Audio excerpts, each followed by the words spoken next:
Instead of overworking it, it's a lot easier to think, okay, so if we move to a new community and we wanted to make friends, how would we make friends? We're not going to put ads up saying, I want friends, I need friends. We go out and meet people and start to build personal relationships with them. And personal relationships have trust and respect and communication and all those kinds of things. And it's exactly the same kinds of things that factor into a good relationship between a professional and his or her clients.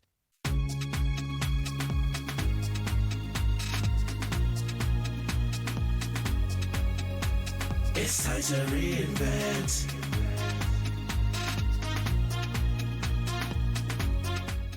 Welcome to the Lessons of Entrepreneurship, the journey of reinvention. I have an amazing guest for you today, Larry Easto, who helps self-employed professionals grow their businesses. Larry, I'm so excited and honored to have you here. Please let them know what's your mission. It's a joy to be here. It's always fun to be on these podcasts. I've done a number of different kinds of things in my life. I don't want to go into the details, but I trained as a lawyer and worked as a lawyer, practiced law for a number of years. And then I moved into consulting, and then I wrote a book. And the book led to coaching and education and all sorts of other kinds of things. So it's been kind of a fun trip. Where I'm at now, it's rewarding. I call our current work my legacy project.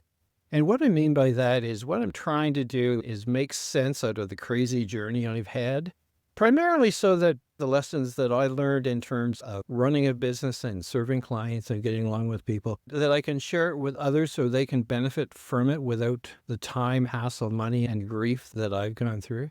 That's where I'm at now. I've got a book that's out now, How to Succeed in Your Professional Service Business, which is available online and through booksellers around the world.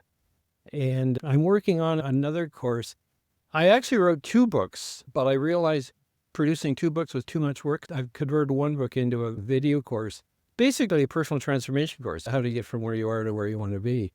Because for those of us who run professional service businesses, you can't really draw the line between what the professional service is and what the personal service is, because it's all about relationships. So the better we are as people, the better we serve our clients. So they go hand in hand. Business development and personal development are totally related. So that's why I broke one off into a separate course.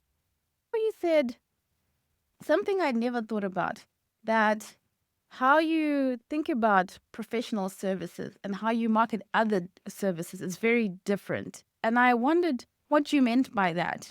My understanding of marketing, there's many stories, but one was it was designed to market cheese in Wisconsin. Farmers in Wisconsin were producing cheese, and they didn't know how to get it into the hands of the people who really wanted it. People a lot smarter than I am came up with the concept of marketing, basically business school marketing, which is fine. And it's excellent because it's very standardization. So you get a standard product, it just fit into the process, and it works along. I realized it wasn't good for professional services when I took a marketing course. And I thought, this is really fascinating, but it's not going to help me market my coaching service or my consulting service. And it was then when I started thinking, okay, so what's different? And what's different is that when I am working with a client or a professional is working with a client, it's about the personal relationship we have with them. We understand our clients and we listen to what they're saying. So we customize the kind of services we deliver for them. So if somebody is wanting motivation, I can't pull a package off the shelf and say, go and do this. This will work for you. I have to find out what their values are, what their passions are, what they're really good at, what they struggle with, what their needs are, who they want to be with, all those kinds of things. And that's a very one-on-one kind of situation. So that's what makes it different, is that there's no one-size-fits-all solution. The kinds of things I do to attract and work with clients may not work for you. Doesn't mean I'm right and you're wrong. It just means that we have to figure out our own way of getting along with clients. And instead of overworking it, it's a lot easier to think, okay, so if we move to a new community and we wanted to make friends, how would we make friends? We're not going to put ads up saying, I want friends, I need friends. We go out and meet people and start to build personal relationships with them. And personal relationships have trust and respect and communication and all those kinds of things. And it's exactly the same kinds of things that factor into a good relationship between a professional and his or her clients. There's the personal respect, the personal connection, as well as the professional competence and the professional expertise. It was really funny when I was practicing law. I didn't really want a lawyer's office. I obviously needed an office, but I didn't want the traditional office. I set my law office up more like a home. It was in a home, so I set it up like it was a residence. And instead of me having a big desk with all sorts of certificates on the walls and everything, I set it up like a dining room. So that when people came to talk to me and I was talking to clients, we'd be talking around the dining room table. And it Mhm. worked so well for me because I was really comfortable in that kind of environment. And people would quite often say, gee, Larry, you don't really act like a lawyer. Oh, gosh, what am I doing wrong? Okay, I'm drawing on my legal skills to help you, but I'm also drawing on my personal skills to build a relationship with you. It was then that I realized a couple of things. First of all, I didn't fit the stereotype of lawyers because I really didn't like lawyers, but I liked the kind of work I was doing. And then I realized people are coming to me because they like me. And we met on the golf course. We played on the baseball team together, or we go to the same church. So they like me as a person.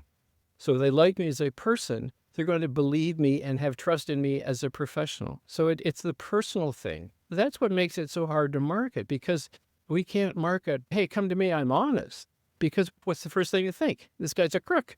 The people who are honest don't advertise that. They just are. So it's a different kind of a thing. Certainly there's some common principles, but it's really heavy on the personal relationship supported by the professional competence. It's interesting that you say that because sometimes we think of it the other way around. We put to the forefront the professional competence and neglect the building of relationships. And so we market in a traditional sense of pushing that you are a professional and forgetting that you need to build relationships. What have you seen common mistakes that people make, especially on LinkedIn, trying to get clientele? I'm probably qualified for this because I've made most of the mistakes that are there. I think we tend to, first of all, we want an easy way of doing it. It takes a lot of work on LinkedIn to make connections, build relationships, and get business. It takes a lot of work. So we want short and easy ways of doing it. So we look to what other people are doing. And we think that, okay, if they're doing it, if I do the same thing, it will work for me. It doesn't. It really doesn't. For a while, I had somebody doing my LinkedIn posts, and man, we were getting all sorts of interaction and all sorts of likes and all sorts of comments and people saying, oh, I really like what you're doing there. And I was busy doing other things, so I didn't really pay a lot of attention to what he was writing. And I got around to reading what he was writing, and I'm thinking, that's not me at all. I've got people responding to me that I'm not even sure I want that person as a LinkedIn contact, let alone a friend or a client. So I'd followed what I thought was the best advice of having somebody had the skills to do it. So I think that it's a case of we really have to find our own way of communicating. I tend to be an introvert, so I don't like big group gatherings. And although in the past I have done the network meetings and all that kind of thing, it stresses me out like crazy. I can remember so many networking meetings I'd go to, and at the end of it, I was absolutely stressed beyond belief. And over time, I realized, okay, I'm a good writer. I like writing. I can really get the point across in writing. So I've adopted content marketing as my favorite approach, and I do that whenever I can. It takes longer. It's not as dramatic, but it gives me more of a chance to demonstrate my personal best stuff as well as my professional best stuff. So I think to go back to your question, too often we find ourselves relying on the advice of so-called experts rather than really knowing who we are and what we do for clients and what distinguishes us from clients. When we think about our personal brand, it's all about who I am as a person and what distinguishes, when I was practicing law, what distinguished me as a lawyer from the other lawyers and how this distinguishing feature helps clients. And in my case, it was a very personal approach. So people were very comfortable talking to me. Now, that doesn't work for everybody because there are some clients who want to say, my lawyer told me this, my lawyer told me that, I've got to do this, I've got to do the other thing. I resent having anybody tell me what to do, so I'm not going to tell anybody else what to do. So I adopted a style that was very conversational, very facilitative, very empowering. I tried to educate my clients so that they made the decisions. I would say things like, okay, so here's the situation. These are the facts. This is the problem. You've got these three alternatives. So pick out the one that works best for you. And quite often people would say, if you were in my situation, what would you do? And I'd have to say, I'm not in your situation. You're not hiring me to tell you what to do. You're hiring me to help you solve the problem. And the best solution is a solution that works for you. If I give you a solution that doesn't work for you, you're not going to follow it anyway. And guess what? It's going to be my fault that your problem didn't go away. So what I try to do is not only empower clients to make the decisions themselves, but support them as they try to implement them so that they're not on their own. It's not, my lawyer told me to do this, so I have to do it. It's, I'm doing this because my lawyer helped me understand what the situation is, and I think this is the best solution. It's better to do the education thing and the empowerment rather than the straight dictatorial. And I know lots of people want to be told, and that's fine. I have no problem with that. It's just I'm not their lawyer. I'm not their consultant. I'm not their coach. If somebody wants to be told what to do, you better find somebody else because I ain't going to do it. It's understanding your own approach and sticking to your own approach and understanding how your approach gets results. Because I think sometimes, like you said, we follow what everybody else is doing because we assume that it must be working. And so if I do it, it will work for me too. I'm interested in knowing, Larry, you said that on LinkedIn, because a lot of people do hire people on their personal brands to create content on their behalf. And of course, it gives the impression that it's you, but of course, it's a team or whatever it is that's behind. The work you said needs to be done to be successful on LinkedIn, because a lot of times people are just trying to get clients and they think that if they can get rid of all those things and only deal with clients, that's the best way to go. Or if they can hire someone to do this and that, and then they can only work with clients. And I see your laugh. I see your smirk. So let me know. No, keep going. Because it makes so much sense what you're saying. Now, people do think, oh, it's going to be so much work for me to try and talk to people and be on LinkedIn all day. But I just want to work with clients. I just want to serve clients, get the money in the bank. And if I can hire someone, even if they're generating content on their personal brand, I would rather do that. So I want people who may have that view understand how you can make that work manageable if you decide to do it yourself. You have just identified the central issue, the biggest challenge that self-employed professionals have. Most of us want to serve clients. If I wanted to run a business, I would have gone to business school. I wound up going to law school because I was fascinated with the legal system and fascinated with the legal process. I'm no longer practicing law, but I learned the discipline, I learned the thinking, I learned the process that I can apply all sorts of other places. And that's what I want to do with clients. I don't want to run a business. I don't even want to market. I want to sit in my office and have people come to me. And who doesn't? Anyone that runs a professional service business, that's what we want. The reality is we've got to market. We've got to attract clients. We've got to do all of those horrible kinds of things. There are some things that people can do for us. It was probably my mistake in not vetting the person enough, not clarifying that he really understood what he was to be doing. I thought I gave him access to all sorts of archives. Use this. And I thought that he would just take my ideas and chunk them down and put them out there. But he was interacting with roofing contractors. Now, there's nothing wrong with the roofing contractors, but I wouldn't know how to help one of those guys market. I'm afraid of roofs. I'm afraid of heights. So I couldn't even go there. And so it was coming back to me. It was probably my responsibility in not clarifying what I expected him to do. And I had had another guy. He was sending out emails to health spas. A health spa is different than a coach or consultant. Yeah, you got all that equipment and all that staff and all those legal things. So it's just a case of not vetting it clearly enough. And we also have to realize that as much as I love content marketing, it's a slow process. It's a really slow process. So in terms of LinkedIn, I guess I've been on LinkedIn like forever, and sometimes I love it and sometimes I hate it. Sure, a lot of it can be delegated, but you still have to be supervising. We cannot totally delegate responsibility for running the business. Sure, bookkeeping, record keeping, and all of those kinds of things I can delegate to a bookkeeper. Getting my message out, if somebody knows me really well, yeah, fine.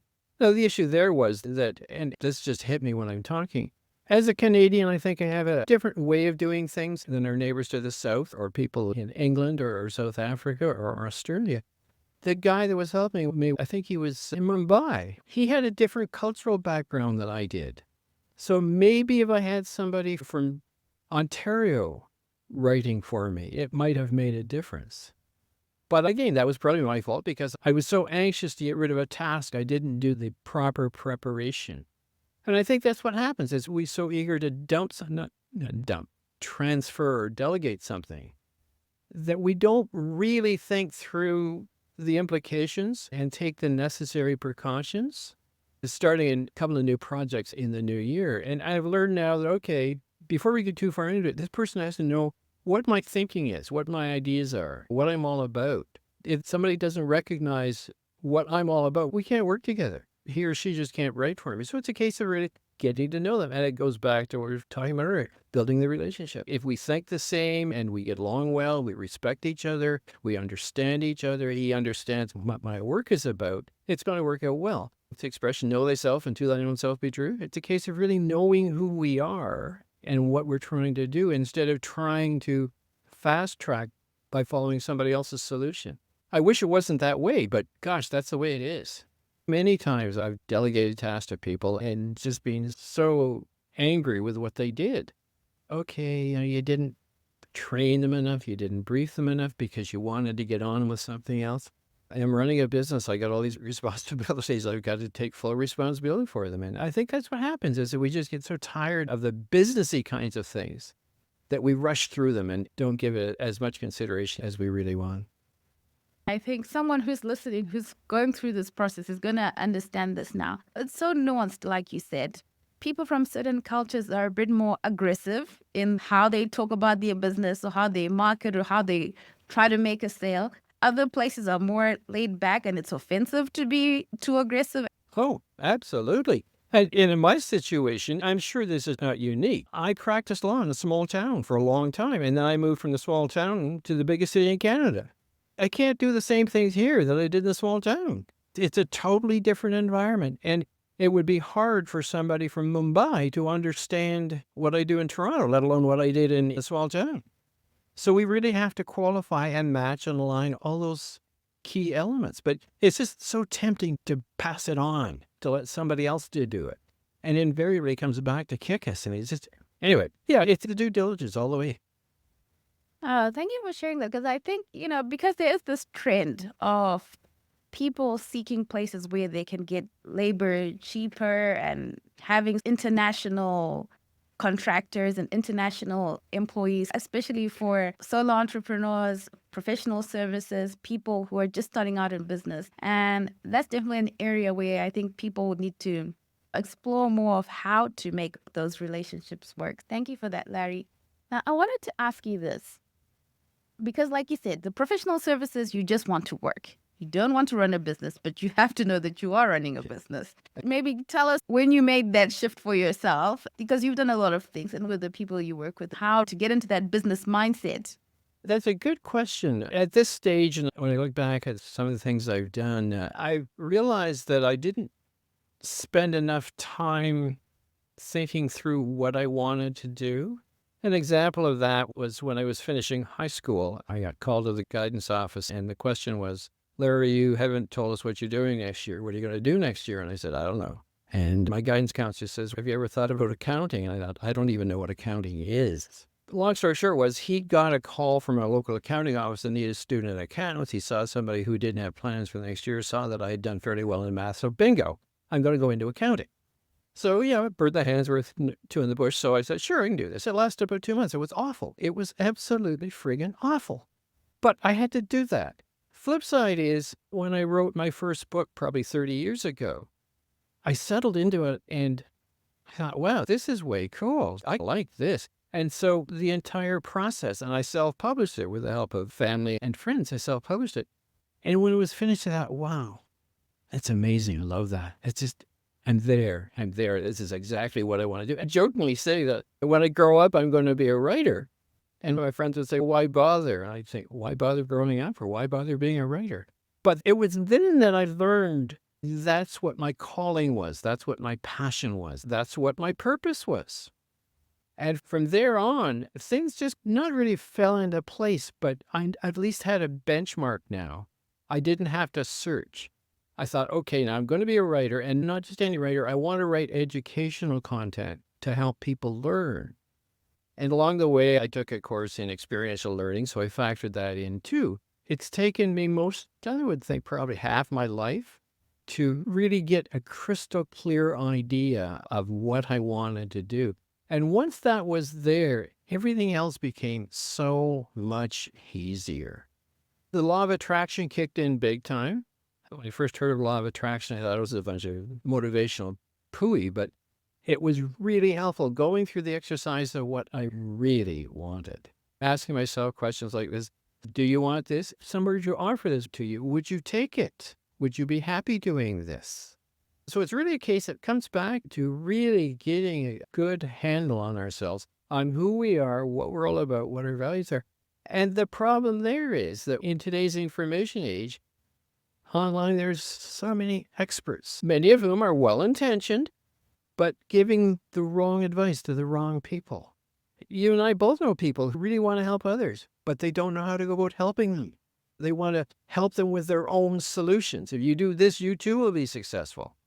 In my case, if somebody says to me, you got to network like crazy, you got to be out 4 nights a week networking, I'm thinking, that's going to drive me insane. We really want to do something and people really want to help us.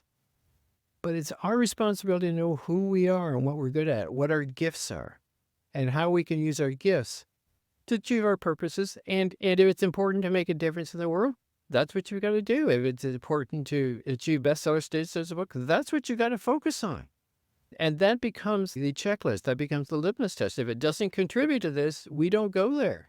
And so it's so easy.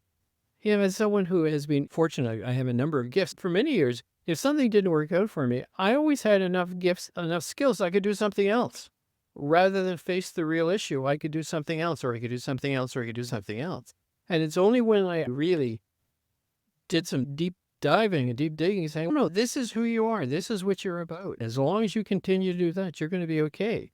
But when you stray into somebody else's lane, get ready for problems because you're going to have it. It's a maturing process. Do I wish I had this when I was 20? Oh, yeah. But it's taken me all this time to get it. I'm in the happy stage right now that this just occurred to me today. I had another podcast call earlier today, and it was just so amazing, like they are. And I'm feeling like my mind is just as excited as it was when I started university. But I've got a lifetime of experience to play with it. So if I had this experience when I was at university, it wouldn't have worked. I needed life experience for it to make sense to me. So we have to keep coming back to who are we all about? What are we doing here? What's the purpose here? Is it my why or somebody else's why? As long as we stick to those kind of woo-woo questions, but they're not. They're fundamental. They've been around like forever. But we have so many options now. There's always something that seems easier. And sometimes the easy way is not the best way. Thank you for sharing that, Larry. I saw myself and I saw the people that I work with in what you just said. And part of that is, I don't know if I'd say we're being marketed to or the way in which we're being shown solutions. That it's like they did this thing, and because they did this thing, they built an 8-figure business. And so they're teaching people how to get to 8 figures. And if I want to get to 8 figures, then I must do what this person is saying because they must know how to get there. And it sounds easier than what I'm doing right now, where I'm struggling and not sitting down to face, why am I struggling? Let me just do something else. As we talk about it, I realize that it's easy for me to sit at my desk and talk about this. But man, when you're struggling for business or you've got other emotional issues going on or there's family issues that are going on, it's hard to slow down. It's hard to stop and figure, what am I doing? What am I doing? And it's also hard to find people who have the patience and the skills to guide through the system, to guide through the process. Because most people want to sell their own solutions. And quite frankly, I'd buy a solution if I knew it was going to work. But I spent too much time, energy, and money on solutions that didn't work. I've had to create solutions for myself. And that's what I try to do now in my legacy project, is try to short circuit the search.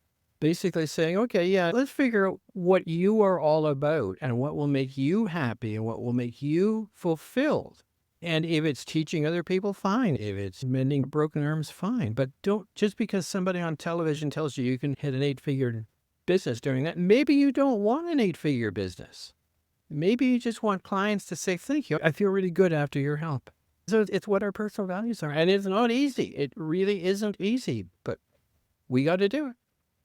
Yeah, thank you. Larry, it wouldn't be right for me to speak to you and not ask these questions, because I know people are going to say, they've looked at your profile, they know you've been such a success on LinkedIn and you're one of the mentors in coaching. And for the coaches who'll be listening, thinking, like you said, Larry, I need business. I need repeat business. Give me something to do with the business and then I'll work on myself. I don't have a fast answer for that. I wish I did. I really wish I did. One of the questions I used to get was, can I run my business part-time until I make enough money to run it full-time? Realities come in. The realities crash in. We have to factor those in. I think that Again, looking back at some of my own experiences, good relationships are probably, I know this sounds altruistic, but I think good relationships with clients and referral sources and network contacts are far more important than money grabbing and generating a cash flow. If the relationships are there, the cash flow will follow.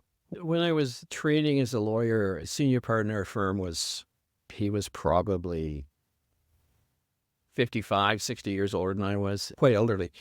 And he was semi-retired. And it was great because he didn't have a lot to do, so we spent a lot of time together. So I had a private tutor. And he kept saying, look after your clients and they will always look after you. Look after your clients and they will always look after you. I followed that. And Okay. periodically, when I was practicing it in other situations, I'm thinking, I haven't talked to so-and-so. I wonder how he's doing. So I'd reach out and connect with somebody I knew. And invariably, I got new business out of it. I wasn't looking for business, but I was just going out to see how they were doing. So somebody that wants your business, my advice would be get out and talk to people. Talk to as many people as you can. Don't sell services, but go out and find out what they're doing and give some freebies away. But just go out and help people. Go out and serve people. And yeah, it'll come back to you. It'll come back.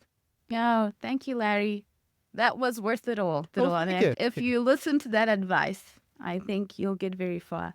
Thank you so much, Larry. It's been a great conversation and really insightful. To our audience, if you'd like to know more about Larry, if you can go to www.larryeasto.com, I'll put the link in the description. He's on LinkedIn as well. Is that the best place to follow you? Yeah, LinkedIn is probably best. Not on any other social media. I quite like LinkedIn, and I'm running a series to help people grow their businesses or plan for 2025. I also have a website, and you gave the URL for the website. There's a thank you, some helpful information. I hope it's not an information dump. It's a process to help people come up with one thing solutions. There's also a free gift there. There's a book called 26 Ways for Service Professionals to Get New Business. So just go to the website and somewhere on there, there's a free thank you gift and just download that. Larry, you mentioned your course. I know your book, which I'll link there. You mentioned that you have a course that you converted from a book. Is that on your website as well? It's on my computer. It's halfway done. The plan, that's an interesting story because I wrote a book about motivation. And then I thought this will fit with some market stuff I got. So I combined the two of them and I thought, well, there's two books here. And then I decided to go with the professional services book. Well, what am I going to do with this other content? So I turned it into a video course, which I'm currently working on. It'll be ready. So maybe in February, January, we can have another conversation about the course. Well, that sounds great. I liked when you talked about it. I like the idea of sort of personal development and business development going hand in hand, which I think sometimes people think about business development and it never works because you haven't developed the person as well. Oh, that's it. Mm. Especially for one person business. If the one person business, if your head's not working, the business isn't working. It's not like a store that you can have somebody come in and sell the product for you. And if we don't take care of our health, we can't take care of our business. And our health is physical, mental, and spiritual. So it all fits in together. We look forward to that. I think when you mentioned it in that way, I said, you hit the nail on the head there. Thank you so much, Larry. Oh, thank you. Thank you. It's been a pleasure. This has been fun.